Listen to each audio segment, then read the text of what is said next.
শুধু রংপুরে না, রংপুর হারাগাছ অনলাইন জুয়া খেলে না, 64 জেলার ভিতরে অনলাইন জুয়া খেলে। তাই প্রশাসনের কাছে আবেদন। হারাগাছ রাজধানী থেকে প্রায় 300 কিলোমিটার দূরে রংপুর জেলার প্রত্যন্ত গ্রাম। এই গ্রামের একজন দুইজন নয়, যুবক থেকে শুরু করে বৃদ্ধ সবাই নাকি জুয়ায় আসক্ত, তাও আবার অনলাইন জুয়া। অবিশ্বাস্য মনে হলেও এই গ্রাম জুড়ে চলছে সর্বনাশা জুয়ার কারবার। কথা হয় দোকানে বসে খেলা দেখতে থাকা কয়েকজন যুবকের সঙ্গে। প্রথমে আপত্তি করলেও পরে তারা শোনান জুয়ার নেশায় জড়িয়ে পড়ার গল্প। একদিন দেখতেছি যে ওরা খেলতেছে 200 টাকা ঢুকানোর পরে, ঠিক আছে, যে আপনার 2000 টাকা 3000 টাকা পর্যন্ত উঠায়। তো উঠানোর পরে আমার একটা লোভ হইলো যে যাক, ওরা যেহেতু উঠায় আমি একটা আইডি খুলি। একে একে তারা জানান কি করে এই সর্বনাশা জুয়ার জালে জড়িয়েছে সবাই। এই পর্যন্ত ক্ষতি করছি 1,10,000 টাকা খরচ করেছি। গার্মেন্টস থেকে টাকা কামাই করছি প্রায় 6-7 লাখ টাকার মতো। আর বাদবি টাকা বাসায় বাবা বলি এক কথা, মা বলি এক কথা, ভাই বলি এক কথা, বিভিন্ন ধরনের ধ্যান করছি, মারে কিলায় ওইগুলো মিথ্যা কথা বলি টাকাগুলো আনে এদেরকে আমি টাকা জমাই দিয়েছি। এই কেসিনের মধ্যে লিপ্ত হয়ে আমি সব শেষ করছি। এর পাশাপাশি দেখা গেল আমার বন্ধু বান্ধব সবাই ছিল, তারাও লিপ্ত হয়ে গেছে।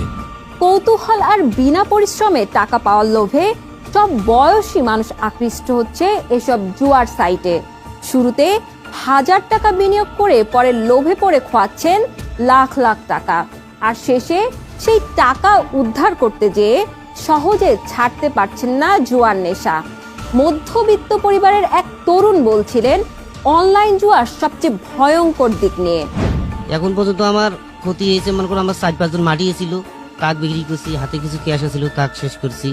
হ্যাঁ, ওরা তো কয়েন আর বাকি দেয় না, কয়েন তো বাকি দেয় না, যে বাকি দিয়ে যে বাকি দিল আমি খেলে আর খেলবো না এটাও তো না, কয়েন তো বাকি দেয় না, কয়েনের টাকা আগে জমা নেই নিয়ে আমার এখন ভাই আমার কোনো করি খাওয়ার মতো পথ নাই।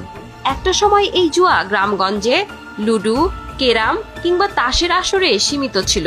তবে সময়ের সাথে সাথে জুয়াও হয়েছে ডিজিটাল মোবাইল ফোনের মাধ্যমে, যা এখন মানুষের হাতে হাতে। এ কারণে ঘরে বসেই মানুষ অনলাইনে বিভিন্ন জুয়ার অ্যাপ বা ওয়েবসাইটে অ্যাকাউন্ট খুলে জড়িয়ে পড়ছেন নেশায়। ফলে কে কখন কোথায় অনলাইন জুয়ায় জড়িয়ে যাচ্ছে তা ধরাও বেশ মুশকিল।